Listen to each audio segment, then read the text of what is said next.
Hey there, this is Doug with Artfully Rogue, and I'm going to walk you step by step through the process of making this small wooden water feature. All right, let's talk about the tools you need. You're definitely going to need to cut the wood. Of course, you can use a handsaw if you want, but you have a lot of wood to cut and it would take forever.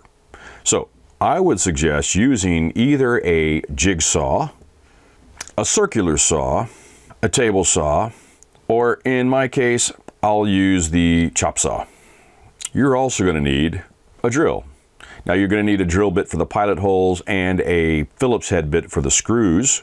Now if you have two drills, it makes it a lot easier. You'll need a couple of clamps that just helps you hold the wood together. You're going to need some construction screws. Now I'm using some 3-inch and some 1.5-inch construction screws. And what we're going to start with is the bottom part of this little water feature.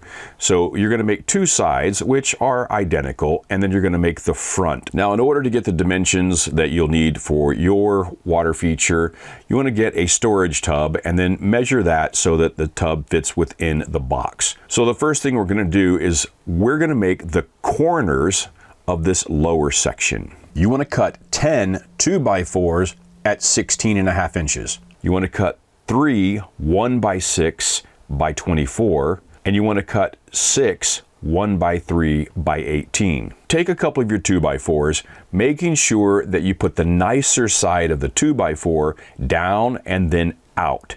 So where you see the letters on this set of 2x4s, this is going to be inside that box. Now this is where you use the clamps. Clamp those two together and then make sure that they are flush. All right, run your finger across that, make sure that they line up together. You may have to make some small adjustments like I'm doing here. Now you want to take your drill with the drill bit and you want to make a pilot hole. You don't have to go all the way in. We're going to be using some 3-inch construction screws here, so you can go in about 1.5 inches. When you just start to feel that drill bit going into the second 2x4, you've done enough. Now use your Phillips head screw bit and drive the first screw in, making sure that you're still flush, and then you want to drive the rest of those screws into place. Boom, you've made one corner. Do that 4 more times. Next, take 2 of those corners that you built, and you want to put the corner down the way you see it here in the video. So the width of the 2x4 is facing down. Now you're going to take your 1x6s by 24 and you're going to place that within the 2 corners, just like you see here. Now what I'm going to do is I'm going to put some pilot holes in the 1x6 going into the 2x4. Now I put 2 construction screws in each board on each side. This is where I'm going to use the 1.5-inch construction screws, because your 2x4 isn't really 2 inches, it's only 1.75 inches. Your 1x6 isn't really 1 inch, it's actually 3/4. So 1.5 inch screw would be plenty to secure the 1x6 to the 2x4 without coming through the other side. I'm only going to put the screws in the 4 corners right now. And I'm going to show you why. Because even though this may look square, and I've been doing this for a very long time, you still want to make sure that this is actually square. And I'm going to show you a secret on how to square up a box or a frame that you're making so that you know that you're not going to go crooked or skew. And so that as you start to build this thing, or anything really, that you start with a good foundation. We're securing the 4 screws in the 4 corners. Another tool that you should have that I didn't mention is a tape measure. Now, if you don't know how to read a tape measure, they have tape measures out there that will actually help you learn how to read a tape measure, where the measurements are listed on the tape itself. All right, with your tape measure, place it on one of the top corner and read the tape at the bottom opposite corner. Now you want to do the same thing to the other side. Top corner, bottom corner. You want those measurements to be exactly the same. In this case, I believe it was 31.5. If it's not exactly the same, then you need to tweak that box a little bit or that frame a little bit until you can actually get those cross measurements exactly the same. Once your frame or your box is square, go ahead and add all the rest of the screws. And that's what I'm doing here. We're just going to pop all these screws in real quick. And through the magic of video editing, voila, there are the screws complete and in the framework. Okay, you have now officially done the front lower half of the little wooden water feature. Now, as you can see, there is a stamp mark on one of the 1x6s, but to be honest with you, this was the best side of that 1x6. I'll come back with some sandpaper and I'll go ahead and clean that up afterwards. So now we're going to make the sides of the bottom half. You're going to take one of your 2x4s that you didn't make a corner out of, and you're going to place it on your table. Take one of the corners just as a spacer so that you keep the other side level. And then again, you want to do your corner screws into your 1x6 that goes into your 2x4. Then you want to take your tape and you want to make sure that this is square. Once you've verified that this is square, then you want to go ahead and screw in the rest of the screws. Once you have screwed this completely together, you want to do the exact same thing, which will be your second side to the lower half. All right, next we want to attach the sides to the front. Now, I'm sorry that this is not a great angle. I was focused more on the screwing aspect of what you're doing here to the sides. You want to take your clamps and you definitely want to clamp your sides into place. Now, I don't know if you could tell when I pick that up, the 2x4 is on the outside of the framework. All right, you can't see it here in the video, but it's on the outside. Once you get the two sides clamped into place, it's going to look like this. And you're going to basically repeat the process that you've been doing all along. Drill some pilot holes. I'm doing 2 in each board. That way they're nice and secure. And then just use your 1.5-inch screws and attach your side to the inside wall of your front. Once you finish your first side, flip it around and repeat. All right, once you're finished, it will look just like this. You've attached your sides to your front, and now you've got the bottom portion. You need one 2x6 for the front of the border, cut to 30 inches with 45s on each side. Then you need two 2x6s for the side pieces of the border that are 20 inches and a half with 145 cut in each board. Also need 3 nailing strips. Here I'm using 3/4 by 3/4, but you can pick up 1x2s at a hardware store and then cut them to size. We're going to start by putting these nailing strips inside the lower portion. Now, as you see, I've got the long nailing strip clamped in place, and I did my pilot holes, and now I'm screwing that into place. Now, when the wood is this thin, if you don't do pilot holes, it will crack or split. Once you get your long nailer board put into place, you want to do the exact same thing on the sides. Now I'm putting these nailer boards flush with the top 1x6 board. That way, when we put on the top border, we're going to be able to go through those nailer boards into the 2x6. So get the side pieces clamped, drill your pilot holes, and then put your screws in. Now you want to lay out your top border piece. Now this is going to be a little deceptive because the video that I took was of a shorter front piece. So I went back and I cut the front piece to the dimension of 30 inches. And this is how it's going to look. You want to give yourself a spacer. So I went the thickness of a 2x6 over the side. Now this is looking inside the box, and you can see where I'm clamped to that nailer board and the 2x6. Now I want to drill pilot holes through the nailer board into the bottom of the 2x6, and this is how you're going to attach your border. I'm putting in 3 of the 1.5 inch construction screws.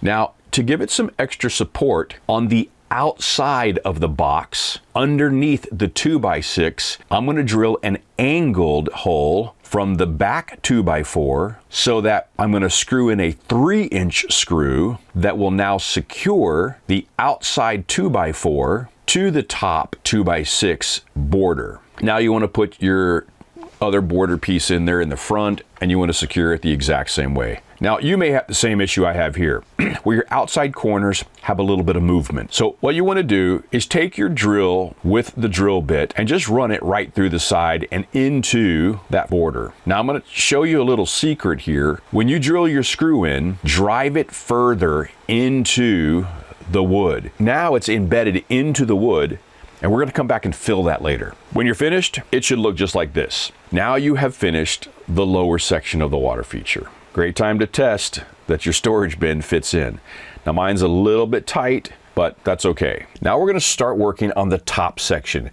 Take the 2 corners that you made at the very beginning of this video. Then I want you to cut 3 1x6, 24 inches long. Lay out the 2 corners as you did with the front lower section and place the 1x6 pieces in between those 2 corners, exactly the same way you did the front of the bottom section. As I'm laying these out, you can look on the sides and I've already pre-drilled my holes, but you're going to do the exact same thing. Put in your 4-cornered screws, then take your tape measure and make sure that the front section is squared, and then screw in all of the screws. Now we're going to put that top piece onto the bottom piece. Slightly smaller than the border because it's the same size as the lower half. It's just an aesthetic thing. But before we attach that top, let's take a look at this metal scoop that we're going to be using. It comes with the fitting you won't necessarily need right now. What you do need is the measurement of the scoop, because we're going to be sticking this portion through the wood. That's going to go through the wood right there at the front.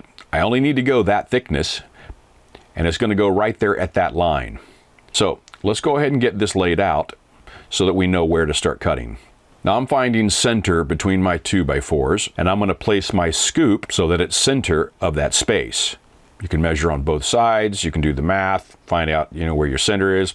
However you want to do it, find your center. Once you find your center, mark your edges. Now what I want to do is I want the thickness between here, and that is going to go through the board at this point. Now I'm starting at the line, so it's one less cut that I need to make. Then I'm going to take a straight edge and I'm going to connect all these lines. And then I know exactly where I need to cut in order for the water scoop to go through the front face of that top section. Now here's where it would be nice if you had a jigsaw.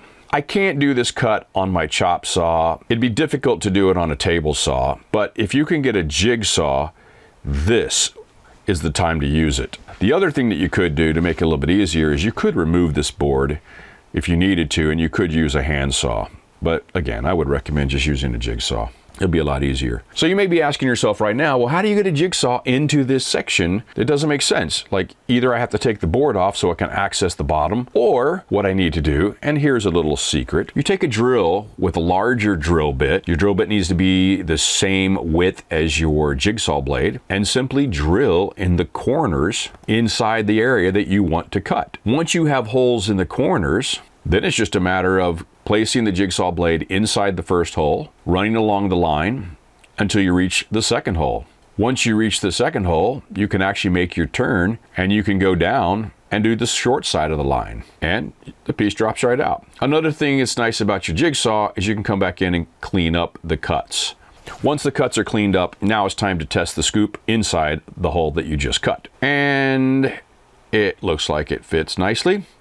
Now here's what it looks like on the back. This is what you're not going to see. You're going to have the scoop, it's going to go in the hole. Now you may need to put some type of support back here if you've cut your hole a little too large. I'll talk about that later when we get to that point. Now we want to attach the top section of the water feature to the bottom section of the water feature. You want to make sure that you line the top and the bottom up so that they are evenly spaced. And now I'm going straight through that top border of the bottom half with the pilot hole, and I'm going to be screwing a 3-inch screw from the bottom into the top. And you're going to want to do the same thing on the other side. We're going to be putting 4 screws that help secure the top to the bottom. After you put the 2 screws in the front part of the top half, you want to stand up the water feature, and then you want to come in from the top down into the border. And you want to toenail or toe screw is what they call when you go in at an angle. And you want to toe screw a 3-inch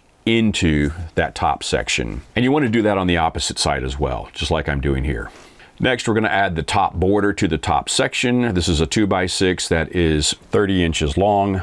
With the water feature on its back, you want to take that top border section and you want to line it up. And this is where you want to screw into.